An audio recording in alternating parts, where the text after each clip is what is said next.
Hello students, જમીન sir વક્ત સાહેબ YouTube ચેનલમાં તમારું સ્વાગત છે. અહીંયા હવે જીટીયુની અંદર પેપર સ્ટાઇલમાં ચેન્જ થવાનો ટાઈમ પીરિયડ આવી ગયો છે. એક્સટર્નલ એક્ઝામની અંદર ચેન્જ થનારા આ જે પેપર સ્ટાઇલની વાત કરીએ તો બેટા એના માટે 3 મેજર ક્વેશ્ચન અત્યારે આપણી સામે આવી રહ્યા છે. એમાં ક્વેશ્ચન નંબર 1 છે કે સર આ જે જીટીયુની અંદર એક્સટર્નલ એક્ઝામની પેપર સ્ટાઇલમાં ચેન્જ થવા જઈ રહ્યો છે તો કે સૌથી પહેલા તો એ કયા કોર્સિસમાં લાગુ પડશે. ક્વેશ્ચન નંબર 2 એ જે પણ કોર્સમાં લાગુ પડે પરંતુ ક્યારથી લાગુ પડશે. અને ક્વેશ્ચન નંબર 3 કે એ પેપર સ્ટાઇલમાં જે તમે કહી રહ્યા છો કે ચેન્જીસ આવ્યા છે કે પછી આવવાના છે તો એ ચેન્જીસ કયા પ્રકારના હશે. તો કે બેટા એ બધી વસ્તુ એ 3 ક્વેશ્ચન પર આજે આ વિડીયોની અંદર આપણે ડિટેલમાં ડિસ્કશન કરીશું. પરંતુ અહીંયા તમને ખાસ ઇન્ફોર્મ કરી રાખું કે આ વિડીયો એન્ડ સુધી જોજો. એન્ડ સુધી જોયા પછી ડિસ્ક્રિપ્શન બોક્સમાં મેં તમારી જો વોટ્સએપ ગ્રુપની લિંક શેર કરી રાખી છે, ખાસ ત્યાં પણ જોડાઈ જજો. રીઝન એકમાત્ર એ જ છે કે અત્યારે આ વિડીયોમાં તમને જે કંઈ ઇન્ફોર્મેશન આપવાનો છો, જે એક્ઝામ પેટર્ન જે હવે નવી આવી રહી છે એના માટેની, તો એનું એક ફોર્મેટ તમારે જો જોવું હોય કે એ ફોર્મેટ કેવું હશે એ આપણા વોટ્સએપ ગ્રુપમાં તમારી જોડે આવતીકાલે શેર થઈ જશે. તો ખાસ જો તમે ત્યાં જોડાયેલા હશો તો તમને ત્યાં ફોર્મેટ જોવા મળી જશે. અને એટલા માટે જ કીધું કે વિડીયો એન્ડ સુધી જોયા પછી ડિસ્ક્રિપ્શન બોક્સમાં જઈને વોટ્સએપ ગ્રુપમાં પણ ખાસ જોઈન થઈ જજો. અને લાસ્ટમાં જેટલા પણ તમારા ફ્રેન્ડ સર્કલમાં એવા મિત્રો છે કે જે આ કોર્સિસ સાથે જોડાયેલા હોય તો એમની જોડે પણ આ વિડીયો શેર ખાસ કરી દેજો.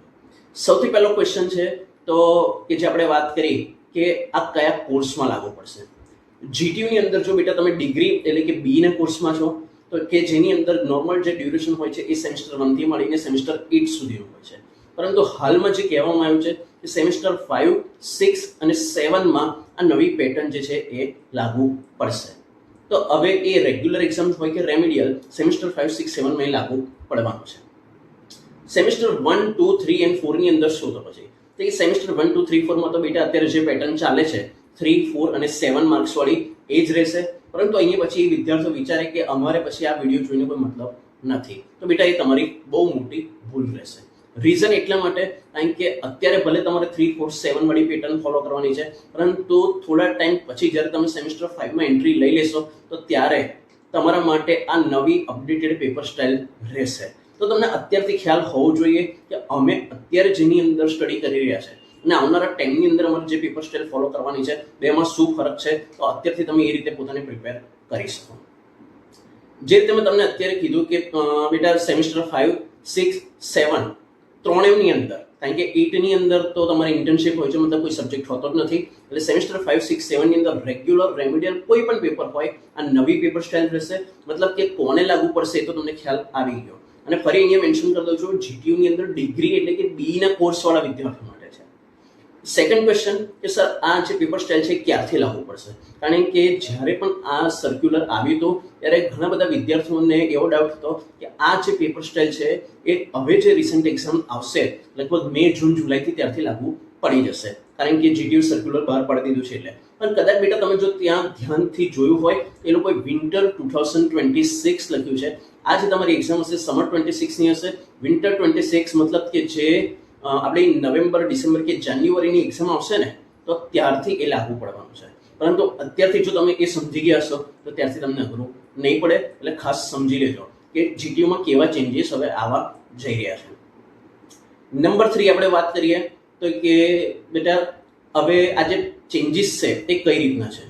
તો કે સૌથી પહેલાં કે તમારી જે પેપર સ્ટાઇલ છે હાલ જે છે કે જેમાં ક્વેશ્ચન 1, 2, 3, 4 અને 5 હોય છે અને એની અંદર A, B, C હોય છે. અને એની અંદર આપણે ABCમાં જરા ધ્યાનથી જોઈએ તો 3, 4 અને 7 એવી એક પેટર્ન હોય છે. જેની અંદર ક્વેશ્ચન 1, ક્વેશ્ચન 2 અને ક્વેશ્ચન 3 એની અંદર તો એ 3, 4 અને 7ની પેટર્ન સેમ રહેશે. પણ ક્વેશ્ચન 4 અને 5ની જે વાત કરીએ કે જેમાં જનરલી 4 ABC ઓરમાં ABC અને ક્વેશ્ચન 5 ABC ઓરમાં ABC એ રીતે અત્યાર સુધી ચાલે છે. પરંતુ હવે એ 4 અને 5 વાળા ક્વેશ્ચનમાં ચેન્જ આવી જશે. 3 ક્વેશ્ચન જે એકબીજાના ઓરમાં હોય છે એને બદલે 2 ક્વેશ્ચન આવશે.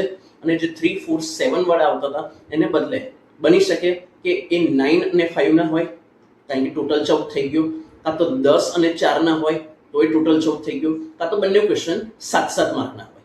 બરાબર, ફરીથી કહી દઉં છું, ક્વેશ્ચન 1, 2 અને 3 ની અંદર કોઈ ચેન્જ નહીં રહે. ક્વેશ્ચન 4 અને 5માં જ માત્ર ચેન્જ રહેશે.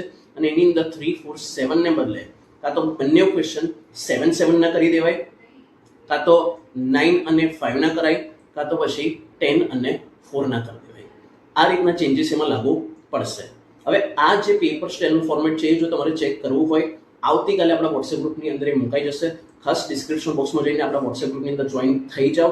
તમારા તમામ ફ્રેન્ડ સર્કલની અંદર પણ આ વિડીયો શેર કરી દેજો. છતાં કોઈ ડાઉટ હોય કોમેન્ટ બોક્સની અંદર શ્યોર ઇન્ફોર્મ કરી દેજો.